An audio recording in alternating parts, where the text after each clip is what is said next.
Es palabra de Dios. Así dice Dios. ¿No te gustó? Es tu problema. Es que, ¿por qué? No es tu problema. Yo no la voy a cambiar. Si te gustó, bien, y si no, también. Tienes derecho a seguir a Cristo y tienes derecho a no seguirlo. Punto. Lo dice el Señor Jesús. Reclámale a Él. Alza tu dedo, alza tu cara y le dices, ¿cómo te atreves a decir que ponga yo la otra mejilla? Machista. A ver, díselo a Él. Parábola del sembrador. Muchos de ustedes, hermanos, quizás digan, pues eso es para esos. No. Tristemente, mi hermano, mi hermana, es para ti. No para ti. No para el de allá. No para el de allá. Es para ti. El cristiano que no da fruto, que recibe la sana doctrina y que no da fruto esa palabra. Oíd pues ustedes la parábola del sembrador. Cuando alguno oye la palabra del reino y no la entiende, pausa. Ya hemos visto que en Romanos 13 dice Dios que no es cualquier palabra que vas a oír. Tiene que ser el evangelio verdadero. Palabra del reino es la palabra de Jesús, nuevo pacto. Aunque digan Jesucristo, aunque digan no sé qué, los de la prosperidad no es palabra del reino. Aunque los judaizantes digan Jesucristo, Yahshua, Mesías, Mashmosh, quién sabe qué tanto, no es palabra del reino, ¿sí? Y tampoco es palabra del reino cualquier iglesia bautista, pentecostal, evangélica, cristiana en general, que hable con la Biblia, la palabra de Jesús, etcétera, etcétera, pero que diga chueco, diferente a como Dios dijo. No, tampoco es palabra del reino. Si te dice, hombre, todos somos hijos de Dios, esa no es palabra del reino. Porque hay hijos de Dios, hijos del diablo. Si te dice, todos nosotros somos del Altísimo y estaremos y le veremos, no, esa no es palabra del reino. No todos los cristianos le veremos. ¿Sí? ¿Por qué? Porque solo los que perseveran en hacer la voluntad del Padre, no los que le llamen Señor, Señor. Entonces, la palabra del reino es clara. Por lo tanto, se puede decir que la palabra del reino es exclusivamente la sana doctrina. ¿Vamos bien? No es sana doctrina, no es palabra del reino. Muchos de ustedes estaban en iglesias de falsa doctrina, de doctrina no sana, no es palabra del reino. Entonces hay un detalle, mi hermano. Yo, Martín Bonilla, no soy la sana doctrina. Esta es la sana doctrina. A mí, Martín Bonilla, sí me gusta la sana doctrina. Yo no soy, es esta.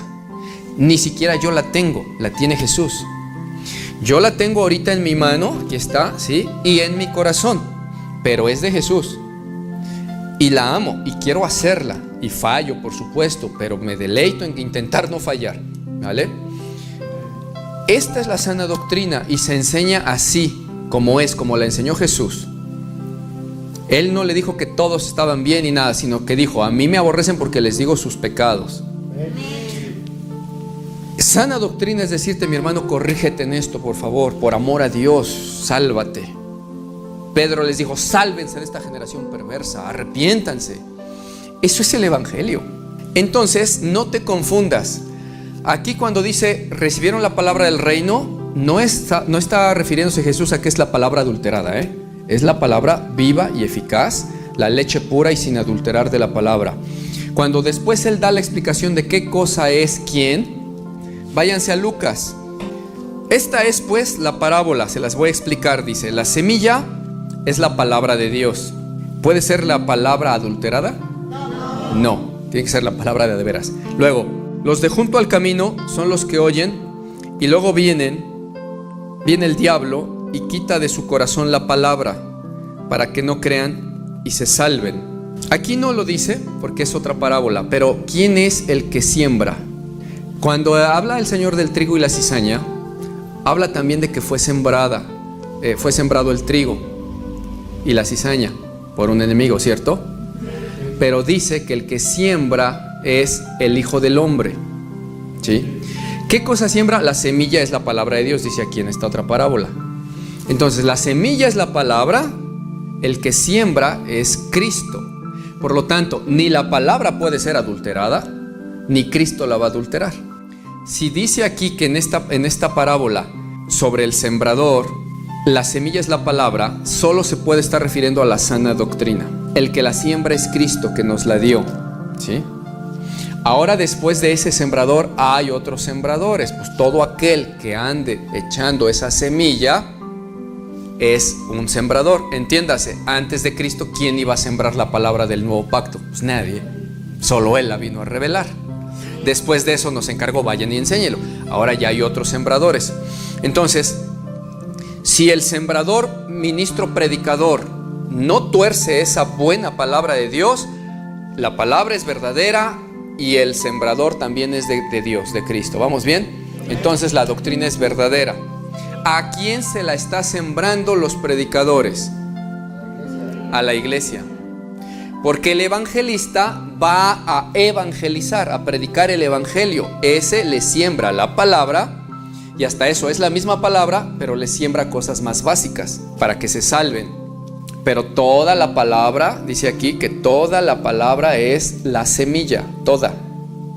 No solo lo que se predica para que se salve el inconverso. Lo que predica Cristo para sus ministros, para todos, es palabra de Dios y es semilla. Entonces, el evangelista predica al inconverso, pero el predicador, el ministro, el pastor, etcétera, ¿a quién predica la palabra? A la iglesia. Por eso se llama pastor de ovejas. Si no, sería pastor de los que no son ovejas, de cabritos, ¿verdad? Los del mundo. No, somos pastores de ovejas. Entonces, muchos han pensado que solo esto de la parábola del sembrador es para los del mundo y los que empiezan a oír por primera vez el evangelio. Sí aplica si el que sembrar es un evangelista, pero si el que siembra es predicador, pastor, etcétera, a la iglesia, y entiendes que toda la Biblia es palabra de Dios y semilla, entonces la iglesia entra dentro de esto también. Veamos, dice el verso 11: la semilla es la palabra de Dios. Los de junto al camino son los que oyen, y luego viene el diablo y quita de su corazón la palabra, para que no crean y no se salven. Hasta ahí podemos entender que casi por lógica aquí está hablando de alguien inconverso que no quiso creer la palabra y no se salvó. Pero ¿qué pasa si esta palabra se la predicas a un cristiano en la iglesia que dice que ya nació de nuevo, pero tú le predicas, por ejemplo, que primeramente se debe de hacer el bien a los de la familia de Dios? ¿Eso lo dice la Biblia? ¿Seguros? ¿No me lo habré inventado?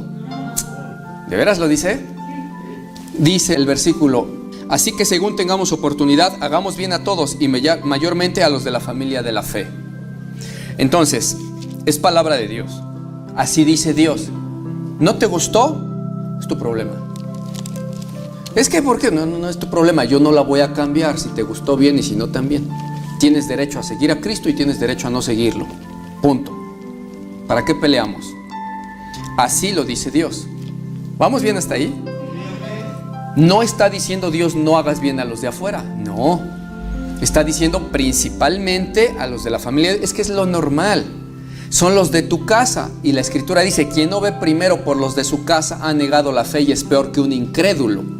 Es obvio que un padre de familia primero le da de comer a su hijito y luego va a tratar de solucionar la pobreza del mundo. ¿O va a dejar sin comer y que se muera su niño y a salvar a los niños de África? Sería absurdo, tonto, bruto, necio, pecador. ¿Cómo se atreve a dejar morir de hambre a su hijo? El mismo Señor Jesús dijo: no está bien quitar el pan a los hijitos y darlo a los perrillos. Sí, eso de perrillos es solo una analogía. Ni Jesús estaba llamando perro a nadie ni nada, solo era un dicho que se decía. Bien, es sabiduría de Dios, pero muchos no lo entienden. Entonces tú les dices esta palabra de Dios y no la creen. Cristianos, y dicen en su corazón: no, pero, o sea, ¿cómo se atreve el pastor a decir eso? O sea, está dejando a los de afuera sin ayuda. ¿Dónde está su amor y su corazón? O sea, ya tonteando. ¿Por qué? Porque lo que dice aquí de manera literal, dicen: no, es que no es así, yo no creo que sea así. No la creen. Ahora dime si solamente aplica para un inconverso de la calle esto de que el diablo les quita la palabra que se está predicando, les enceguece para que no crean lo que literalmente dice aquí y no se salven. ¿No aplica al cristiano? En los comentarios de Facebook, ahora que sacamos la cuestión de la separación, me dicen por ahí: yo no puedo creer, pastor, ¿cómo se atreve? Yo creí que era de Dios. ¿Cómo se atreve a decir que nosotros debemos de tolerar una bofetada? Son cristianos. Se dijo en el video el versículo completo. Jesucristo, el Hijo de Dios, el Rey de Reyes, Señor de Señores, Dios de dioses, el Todopoderoso, te dijo: tú, si te dan una bofetada, no resistas ni te opongas al tal, pon la otra. ¿Lo dijo o no lo dijo? Y cristianos se atreven a decir: ¿cómo te atreves, pastor, a decir eso? Creí que eras de Dios. ¿Cómo te atreves? Eso es imposible, eso es machismo. ¿Cómo vamos a tolerar una bofetada? Reclámale a Dios. ¿Por qué te dices cristiano si en todo juzgas y criticas a Dios mismo? Porque yo no leí Primera de Martín Bonilla ni Evangelio de San José Martín. No, leí Evangelio de Mateo en el video. Y ahí Jesús dijo, el Señor dijo: ustedes les pegan acá, no hagan nada, pongan la otra mejilla. No dijo: ay, se indignan, dicen, eso es maltrato psicológico, se van y no. Y miren, pretenden citar esos cristianos entre comillas, versículos que les convienen. ¿Cómo te atreves a decir que tenemos que tolerar una bofetada? Si Dios es amor, tenemos que ser tratados con amor. Puras burradas. Dios es amor, pero no es Dios el que te está pegando, necio. Ahora convéncelo que Dios es amor y a ver si te libras de la bofetada. Si Dios es amor, pero el diablo es el diablo. Y Jesús dijo: cuando te pegue el diablo te aguantas. O los hijos del diablo te pegan acá, tú pones la otra y dices: Dios te bendiga, yo no haré nada. Pues es una bofetada, no te están matando. ¿Sí? Te dicen un insulto, una grosería, pues a eso vino el Señor Jesús, a soportar y a decirnos que soportemos, ¿o no? Pero se dicen cristianos. Ahora dime si no, de verdad. El Señor Jesús siembra, el sembrador, la palabra del reino, y dice: yo te digo, no resistáis al malo, al que te hace daño. Si te pega en una mejilla, ponle la otra. Lo dijo el Señor Jesucristo. ¿Los cristianos le creen? No le creen. ¿Quién le quitó esa buena palabra de Dios que dicha por Jesucristo a ese tal pseudo cristiano? El diablo. Porque no le quiere creer a Dios, para que no crean y no se salven. ¿Crees que ese tal o esa tal se va a salvar? Se atreven a cuestionar lo que dice Dios, literal, aunque le pongas el versículo aquí en la cara. Dicen: ¿cómo te atreves a decir? No, yo no lo dije. Lo dice el Señor Jesús. Reclámale a Él. Alza tu dedo, alza tu cara y le dices: ¿cómo te atreves a decir que ponga yo la otra mejilla? Machista. A ver, díselo a Él. Que no te leí Primera de Martín Bonilla, te leí Evangelio de Mateo. Y se atreven a cuestionar la palabra de Dios. Tristemente, los cristianos no toleran la Biblia. ¿Qué dijiste, Martín? ¿Que los ateos? No. Los cristianos. Tengo amigos ateos que han leído más veces la Biblia que los cristianos. Pues eso sí la toleran. Al menos para leerla la toleran. El cristiano ni para leerla. Y se dicen cristianos. Y todavía cuando lo ven, se atreven a cuestionar a Dios. ¿Cómo se sentirá el Señor Jesús ante eso? Que ni los cristianos, vaya, tienen 7 años en una iglesia y se atreven a decir: ¿cómo vamos a poner la otra mejilla? No conocen a Dios, vaya, no conocen ni lo más básico del Evangelio de Cristo. Nada, ni siquiera cómo se llama Jesús, ¿saben? ¿Y cómo no se va uno a desanimar con eso? Si es el cristiano el que no quiere oír.